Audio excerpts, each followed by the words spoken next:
Está no ar o Estação Cidadania, um podcast do DEDS, Departamento de Educação e Desenvolvimento Social da Pró-Reitoria de Extensão da URGS. Há problemas de saúde mental ligados a realmente o cansaço, ligados a uma situação de jornadas muito extensas, turmas superlotadas, dificuldades, ligadas a isso.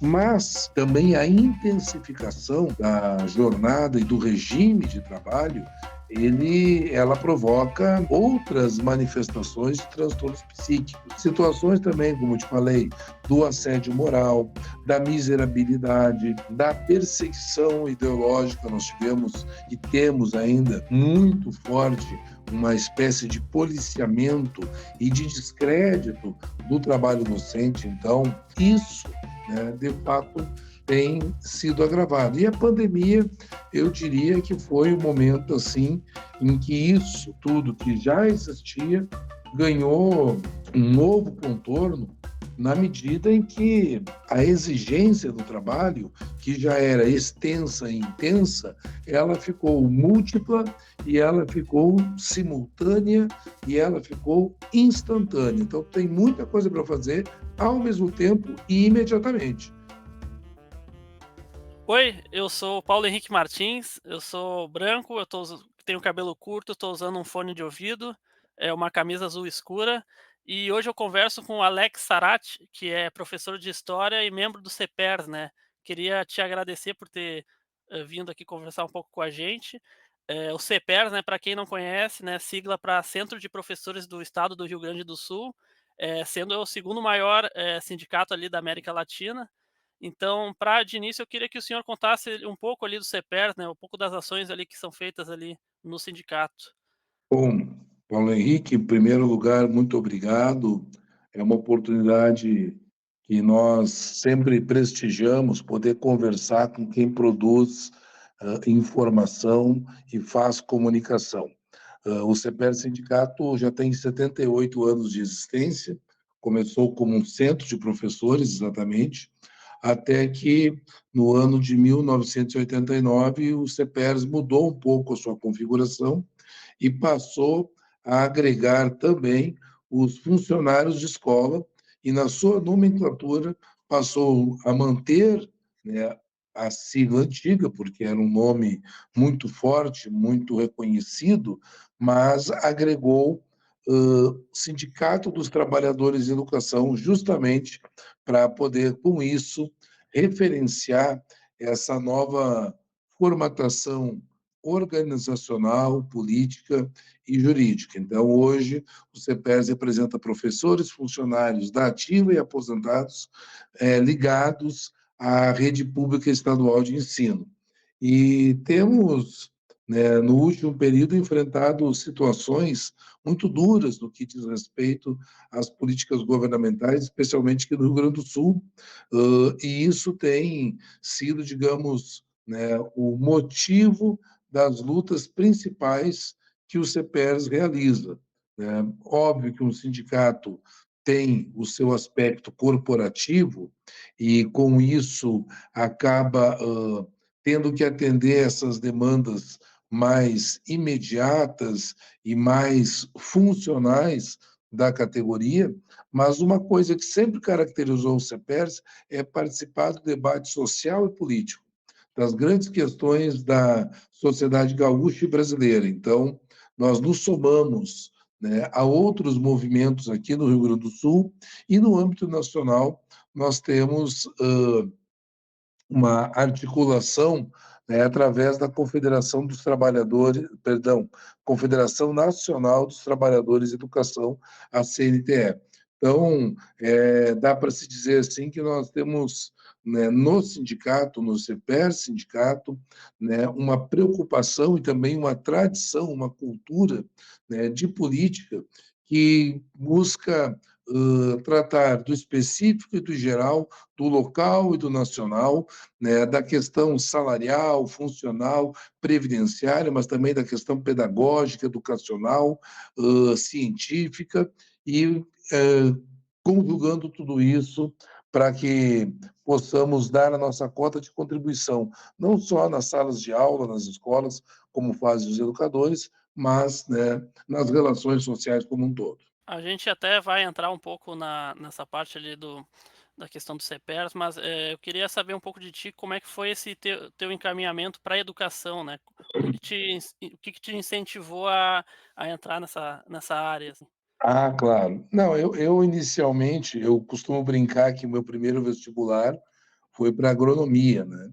Eu tinha, digamos, uma um feixe, assim, de interesses muito variados, e quando fui fazer o meu segundo vestibular, eu estava entre direito e jornalismo, né.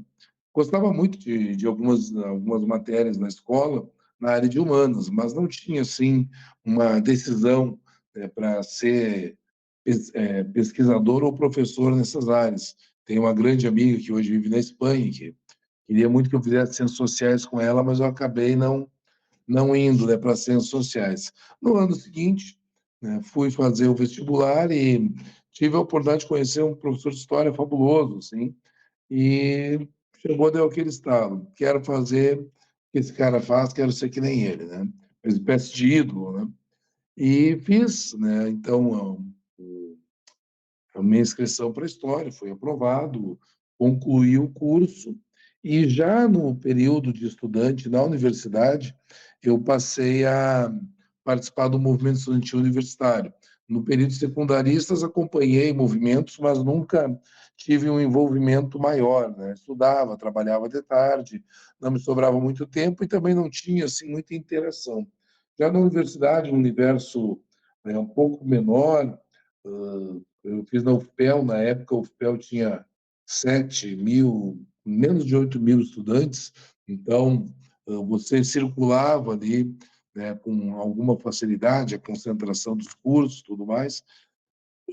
Já no tempo da faculdade, eu fui por 2 vezes presidente do Centro Acadêmico de História e numa oportunidade presidi o Diretório Central de Estudantes.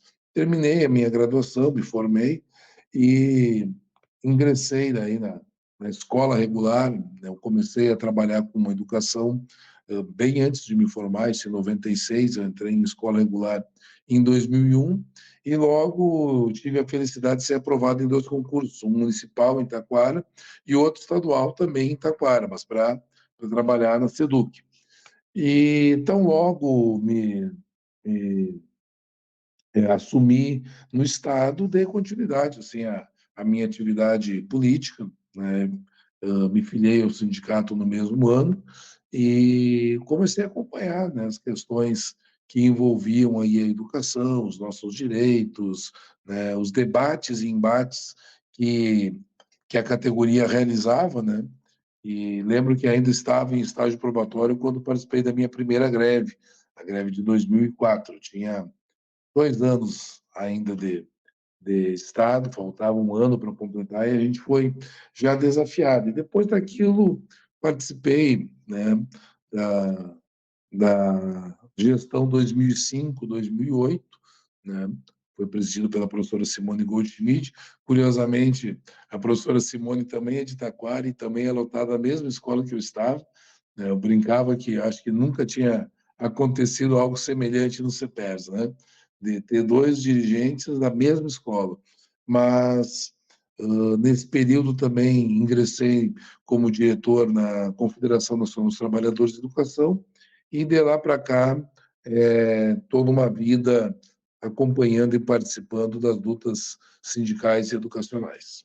E aí, pensando nessa tua experiência ali na parte da educação, dos professores e também, né, a relação dos CEPERS, eu queria te ouvir e saber, o que que tu quais são as principais demandas, assim, dos professores hoje em dia que tu poderia dizer? Quais são as questões que estão atuais? Eu costumo brincar, Paulo, que nós teríamos que ter uma tarde inteira para falar sobre isso, porque Sim. além de serem muitas, né, o rol é extenso, elas são complexas, mas, obviamente, né, nós nos debatemos com questões que dizem respeito ao sujeito, trabalhador, trabalhadora, e a sua coletividade, questões que são mais ligadas a salário, condições de trabalho, saúde, né, infraestrutura das escolas, né, financiamento e questões que dizem respeito a como é que a educação se movimenta e projeta, participa, né, de algo que vai além da própria educação, né? Uma ideia assim de sociedade, uma ideia de Estado, uma ideia de país, né? Então nós diríamos, né, sem medo de errar, que com certeza a questão salarial segue sendo um tema, infelizmente, recorrente, né? Nós temos diversos estudos que mostram que os professores recebem, em média, né, entre um terço e 50% do que recebem profissionais, né, com formação equivalente, ou seja, que têm pelo menos uma graduação.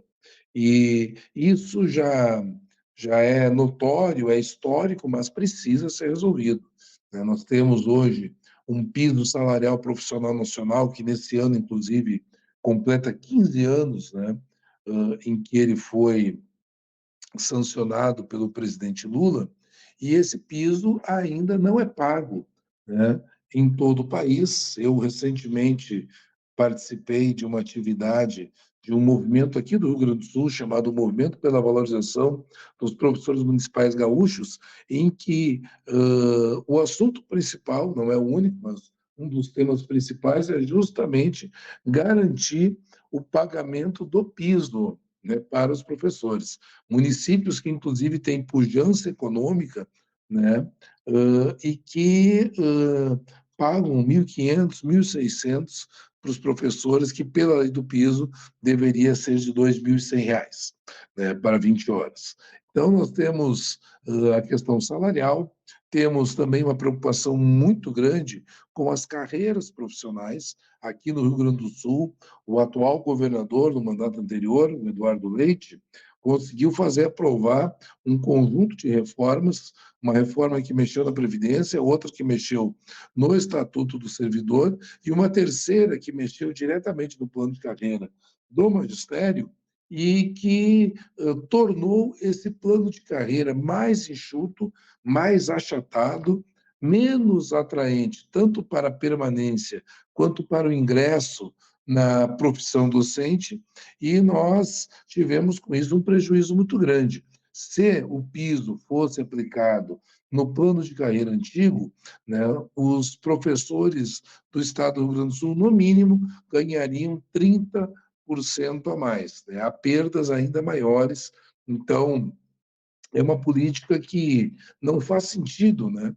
Porque nós temos nos defrontado aí com o problema da falta crônica e estrutural de professores. Além de piso e carreira, né, o debate sobre o financiamento. Temos aí o Fundeb, foi um avanço, foi uma evolução. Acreditamos que é importante que esse mecanismo seja muito bem estruturado e que a sociedade possa acompanhar o gasto, o investimento, a maneira com que os recursos sustentam a educação pública, né? Mas é preciso incrementar a parte de orçamento e de investimento na medida que nós temos uma dívida histórica do Estado para com a sociedade no que tange educação. Os indicadores educacionais do Brasil ainda estão longe de, de chegar no patamar das nações mais desenvolvidas. Então, há uma recomendação já de muito tempo, que é a bandeira de luta do movimento educacional brasileiro, que é dos 10% do PIB em educação. Falamos também de outras temáticas, né, que não dizem tanto respeito à profissão em si, mas a gente poderia aqui discutir a questão da saúde do trabalhador em educação, né, podia discutir aqui, né, essa, entre aspas, novidade, que é o uso das tecnologias da informação e da comunicação na educação, né, problema do concurso público, há muito pouco concurso público, as formas de ingresso acabam sendo precárias, né? Mas eu diria que uma outra grande luta do CEPERS, e essa sim tem relevância maior, porque ela sai do corpo de profissionais e vai para a sociedade, é a luta por um projeto de desenvolvimento econômico, social, cultural e, por que não dizer, espiritual, né, para a sociedade gaúcha e brasileira. Né? Nós falamos de emancipação nacional, nós falamos de cidadania, nós falamos aqui no primado dos direitos, né, da realização desses direitos como tarefa histórica para que a população brasileira e gaúcha possa desfrutar, né, dos avanços e das conquistas econômicas, que elas não sirvam apenas para formar fortunas e gerar exclusão. Então, essa noção de um sindicato politizado, democrático, cidadão, participativo, o CEPERS tem orgulho de carregar ao longo de sua longa trajetória de 78 anos. Pensando também um pouco nessa questão dos professores, tem as pesquisas mostram, né, então, recentemente o estudo ali do SESI, do Rio Grande do Sul, ele trouxe à tona, né, esse alerta de déficit de, 10.000 professores na educação básica até 2040, né. E o senhor falou muito bem, né, dessas várias questões que são dentro desse resultado, dessa pesquisa, e eu queria saber um pouco do o que seria possível para reverter esse quadro, né. A gente sabe das políticas públicas, né, mas, o que mais poderia ser feito, assim? O que que o senhor enxerga? Olha, Henrique, eu digo o seguinte, né? Tem alguns programas sendo lançados de estímulo, de incentivo a que as jovens gerações ingressem em licenciaturas e tenham a formação docente. Eu não tenho problema quanto a isso, acho que é uma parte, né, da solução. Mas o que que nos preocupa é que você está propondo para as jovens gerações ingressar na educação e o jovem olha a realidade escolar e a realidade trabalhista e laboral de um professor ou de um funcionário de escola. Eu sempre digo, olha, sem funcionário a escola não funciona. Então, é preciso pensar a escola e a educação com a presença e participação desses sujeitos também, mas o menino olha lá como é que está a realidade educacional, a realidade salarial, ele não tem segurança de que aquele caminho pode projetar a ele, né, uma profissão com decência e dignidade salarial. Né? Não, as pessoas não estão sendo julgados, porque penso só em salário, mas o salário no Brasil é muito baixo, né? E você optar por uma profissão que é exigente, que é exaustiva, que comprovadamente, né, tem elevados índices de adoecimento e de desistência, e chegar para o garoto, para a garota, dizer, ó, vem que aqui é bom, e o cara, olha, mas olha como é que está o professor, 60 horas, né? Mesmo com as 60 horas, com um salário baixo, né? Adoecido, enfrentando situações de assédio moral, de violência na escola, de falta de infraestrutura. Quer dizer, é um conjunto de coisas que precisa ser resolvido de maneira sistemática e sistêmica. Né? Então, eu diria que o problema do déficit de professores precisaria ser resolvido resolvendo o problema dos professores atuais. Né? Mostrando, ó, nós vamos pagar o piso e vamos incentivar uma carreira. Você veja um exemplo assim, Henrique. Nós tivemos agora, no início desse ano, a votação de um projeto de lei para aplicar o índice do piso, né, no nosso novo salário. O governador, no ano passado, havia dado 6% de reajuste, né, para todo o funcionalismo público, inclusive para os professores. Quando chegou esse ano, o piso tinha lá 14,95%. Mas o governador diz: não, mas eu paguei 6% no ano passado, eu vou descontar, porque para mim chegar no valor do piso, né, eu preciso pagar só 9,45%. Ah, espera aí, cara. O piso é o mínimo, entendeu? Né? Ninguém está proibido de pagar menos, mais que o piso. Está proibido de pagar menos. Então, quando o governador diz que não vai dar o índice do piso na totalidade, porque já tem 6% de um outro aumento, ele está dizendo assim, o piso é também o teto. eu pago isso, mas não pago mais que isso. E uma maneira de incentivar é pagar mais do que o piso. Alguns estados brasileiros, alguns municípios brasileiros fazem isso. Outros, o contrário, inclusive, pagam menos. Né? Nós temos um problema, né? Que é proibido pagar menos, mas se você pagar menos, não tem sanção, não tem punição, não tem improbidade nenhuma. Mas isso é uma outra discussão.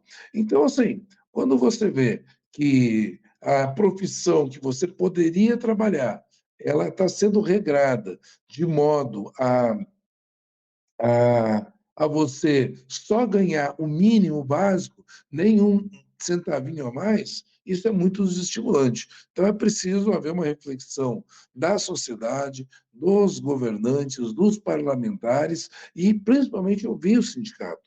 Nós enfrentamos, infelizmente, muita resistência, porque o CEPERS apresenta uma opinião, uma posição qualificada, e há quem não queira enfrentar esse debate. O senhor também falou um pouco do adoecimento, né, que também eu acho que é outra questão, né, saúde mental dos professores, né, e acho que foi agravada durante a pandemia ali, né, pós-pandemia. O que que o CEPERS tem de ações nesse sentido de tratar desse assunto, da saúde mental dos professores? Então, na realidade, Henrique, a gente precisa estabelecer a seguinte questão. O problema da saúde mental, né, ele aparece no conjunto para todos os trabalhadores. Eu te falei que fui da CNTE e fui justamente secretário de Saúde do Trabalhador e Educação. Então, nós temos processos econômicos, produtivos, laborais e sociais que foram, ao longo do tempo, construindo, né, situações novas. Então, saúde do trabalhador, no primeiro momento, era evitar que o cara morresse esmagado pelas máquinas ou de exaustão física, já que as jornadas, né, iam até 16 horas por dia. Né? Num outro momento, né, com a regulação da jornada de trabalho e com uma segurança um pouco maior no ambiente de trabalho, se pensou, então, em questões de ergonomia, né, da parte física ainda do sujeito. Né? Se percebeu, né, a questão do esgotamento da sanidade mental, isso muito mais recentemente, eu diria que em torno de 40, 50 anos atrás, né, que se começou a ter essa visão, né, do trabalho como algo que não só esgotava o corpo, mas também a mente. Na educação, né, isso aparece com mais força porque o trabalho educacional e pedagógico, ele costuma exigir muito, né, do cérebro do sujeito, né? Consome muita energia. Nós vemos, então, que há problemas, né, de saúde mental ligados a realmente o cansaço, né, ligados a uma situação de jornadas muito extensas, turmas superlotadas, dificuldades, né, ligadas a isso.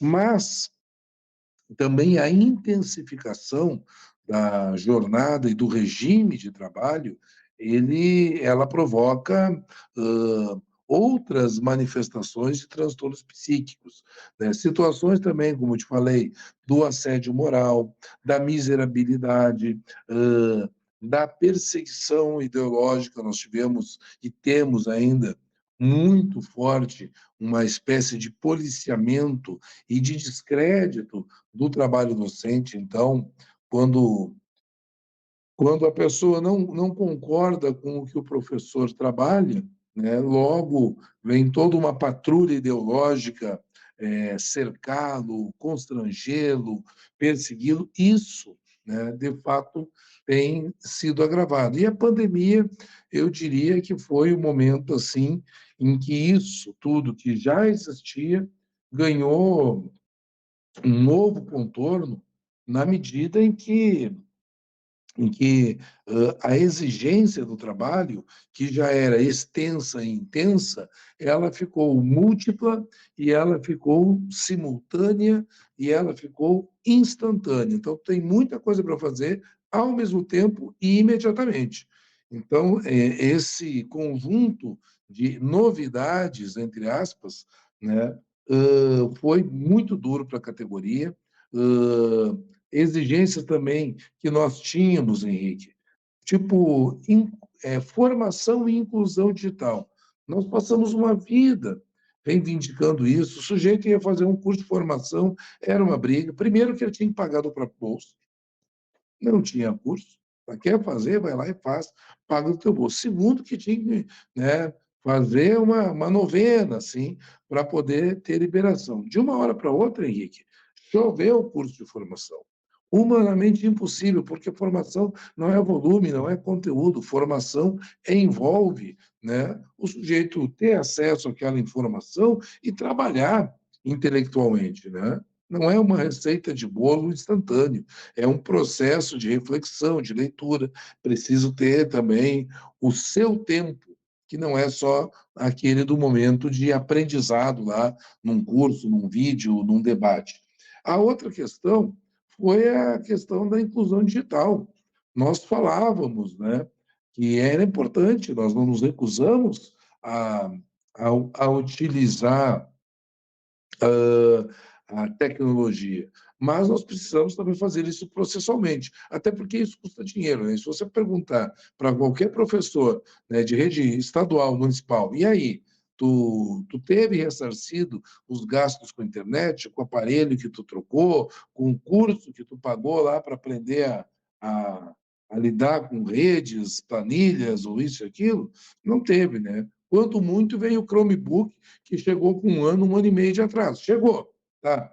Mas foi prometido para estar na mão dos professores em 3, 4 meses. Teve professor que recebeu o Chromebook um ano e meio depois. Aliás, tem situações, inclusive, né, de Chromebooks que estão aí trancados em armários e que sequer foram distribuídos, né? Então, veja bem, essa situação da pandemia, ela multiplicou e elevou, né, as tarefas escolares a um nível assim inaudito e, portanto, elas acabaram tendo um impacto muito forte, né, na saúde, no equilíbrio, na felicidade ou infelicidade dos nossos colegas professores e funcionários, especialmente dos professores que se viram obrigados a trabalhar, né, de maneira muito abrupta, com instrumentos e meios dos quais eles não estavam habituados e dos quais não havia preparação adequada até aquele momento. E pensando um pouco na questão da formação dos professores, eu queria que o senhor falasse um pouco do qual que é o papel, das universidades na construção e melhora, assim, da educação, como o senhor enxerga? Olha, Henrique, eu acho que nós precisamos, né, com muita tranquilidade, firmar, firmar um debate aí quanto à formação, porque hoje, pelo menos aqui no governo do estado do Rio Grande do Sul, na gestão do governador Eduardo Leite, da secretária Raquel Teixeira, o que nós encontramos é um privilégio, uma prioridade para a formação sendo feita por fundações empresariais, institutos privados, ONGs. Nós não temos problema ou contrariedade de conversar ou trabalhar com esses segmentos, né? Mas é preciso que fique muito claro, né, que seja colocado, inclusive, como uma maneira de reduzir custos, que nós temos uma excelência em rede de universidades federais, institutos federais e mesmo a universidade estadual. Eu digo isso porque nós poderíamos articular a formação da rede estadual de ensino com as universidades federais que nós temos instaladas aqui, né, que hoje são 6, eu estou falando dessas 7, na verdade, se eu pensar na Faculdade de Ciências da Saúde de Porto Alegre, né, 7 federais que têm campos também presentes em outros municípios, então você teria uma cobertura e uma abrangência suficiente, e não há dúvida, né, que universidades federais como a URGS, a UFSM, a UFPEL, né, que são as mais antigas, né, FURG, e mesmo as mais recentes, como Unipampa e Federal da Fronteira Sul, né, tem uma expertise muito grande, né, na formação e cursos da área da educação que estão sempre ponteando as melhores posições. Então, seria uma parceria público-público, né, onde nós ganharíamos muito, né, com toda a qualidade que essas instituições oferecem e o compromisso público, né? Porque é isso, nós estamos falando, né, de um processo em que as garantias e condições, né, são, digamos, maiores quando você trabalha com, a, com as instituições públicas comprometidas com projetos societários, né? E não apenas com a questão mercadológica, ou faturamento, ou a preocupação de dar um viés ideológico, né, em favor do mercado, em favor da ideologia neoliberal, como nós temos visto nas formações feitas por entes privados, né? Teve uma até que virou quase que piada, né?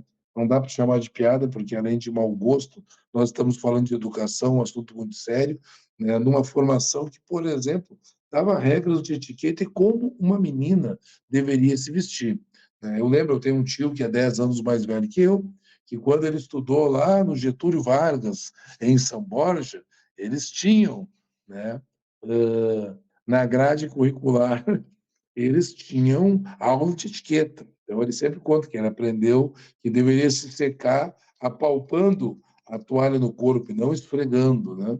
Bom, quem tem tempo de pegar e ficar apalpando a toalha no corpo são os mesmos que hoje querem entregar regras de etiqueta, enquanto uma parte da nossa juventude mal consegue ir à escola porque os pais estão desempregados, porque o golpe e, e o extremismo de direita excluíram milhões de crianças da escola, enquanto a gente ainda tem uma realidade que a principal atividade para muitas crianças na escola acaba sendo a alimentação e não a educação, tamanha pobreza, né? Então, vamos falar sério sobre educação, fazer formação com quem tem compromisso ético e político, né, com um país melhor e com um povo atendido nos seus direitos. Então, já encaminhando para o final, eu queria te agradecer um pouco por ter participado aqui do programa e abrir esse espaço para o senhor, eh, quiser mandar alguma mensagem, algum recado para o nosso público.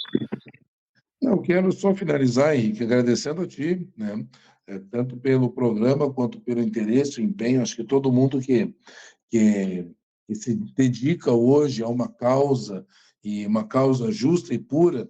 Eu gosto muito da frase do Agostinho Neto, né, que ele dizia que não bastava que seja pura e justa a nossa causa, é preciso que a pureza e a justiça existam dentro de nós, né? Então, isso é muito valioso, né?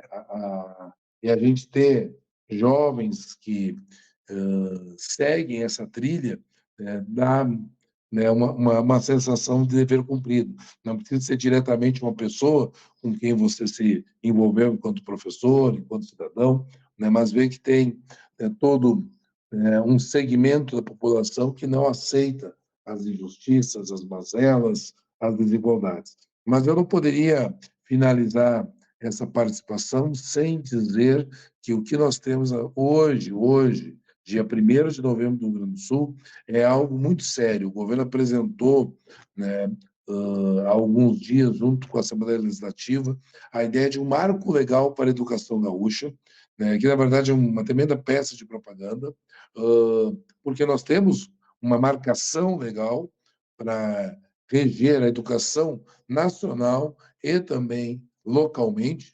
Esse governo não cumpre legislação, não paga o piso, não respeita carreiras, não investe os 35% constitucionais na educação, não dar a revisão anual de salários para os servidores públicos, porque um servidor público é bem remunerado, com certeza trabalha melhor e mais feliz. Nós temos merendeiras aqui no estado do Rio Grande do Sul que tem como salário básico R$ 657. Então, esse é um ponto que nós não podemos fechar os olhos. Nós temos 80% dos funcionários de escola recebendo abaixo do salário mínimo regional, e aí o governo vem falar de um marco legal, né, da educação. A mudança das leis feitas pelo senhor Eduardo Leite, todas, eu digo todas, sem medo de errar e sem mentir, tá? Todas serviram para tirar direitos e piorar as condições dentro da escola pública gaúcha.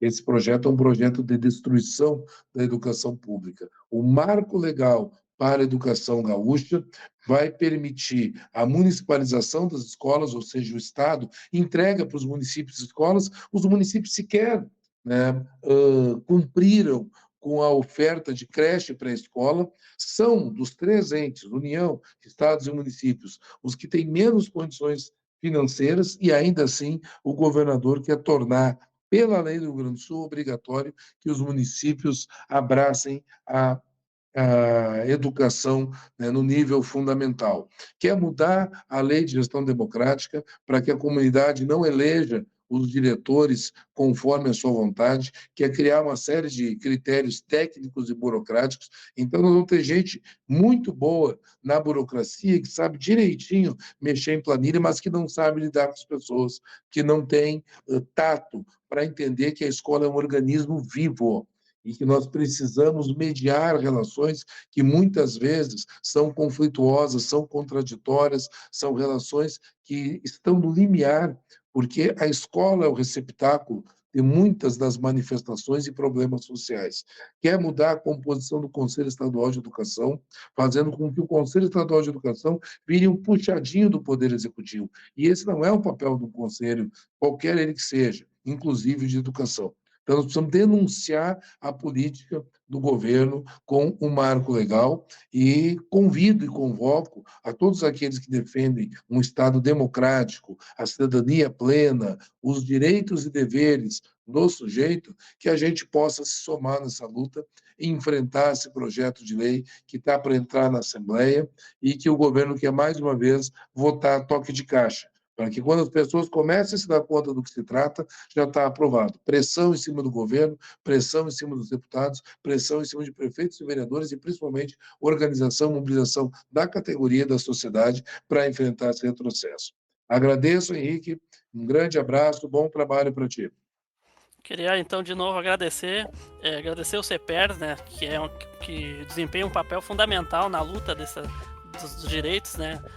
Então, muito obrigado pela tua presença e é isso aí, pessoal. Muito obrigado. A gente vai encerrando por aqui. Assim, termina mais um Estação Cidadania. Muito obrigado pela sua presença. Acompanhe o DEDS pelo site e pelas redes sociais. Nos vemos no próximo episódio. Até mais!